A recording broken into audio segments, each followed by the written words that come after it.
La Chambre haute du Parlement camerounais vient de présenter son bilan à l'occasion de la cérémonie de présentation des vœux à son président, Marcel Nyat-Djifendi, au Palais des Congrès de Yaoundé. Le bilan de l'année 2017, mais aussi celui des 5 premières années du Sénat. Prenant la parole avant de recevoir les vœux des sénateurs, Marcel Nyat-Djifendi a fait le tour des actions menées par le Sénat dans le cadre de ses missions institutionnelles, à savoir le vote des lois et le contrôle de l'action gouvernementale. Au cours des 3 sessions ordinaires de l'année 2017,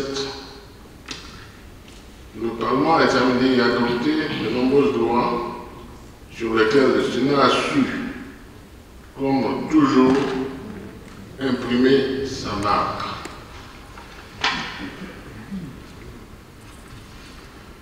28 lois ont été ainsi adoptées, parmi lesquelles la loi modifiant et complétant l'organisation et le fonctionnement de la Cour suprême pour y créer une section de la Common Law, la loi portant le code de justice militaire, la loi fixant les attributions, l'organisation et le fonctionnement du Conseil économique et social.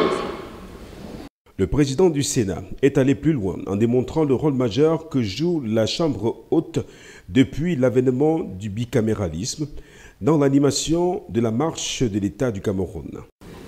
Le Sénat, en accomplissant ses missions institutionnelles, a su démontrer que le bicaméralisme est une richesse indispensable à l'équilibre et à la solidité des institutions nationales.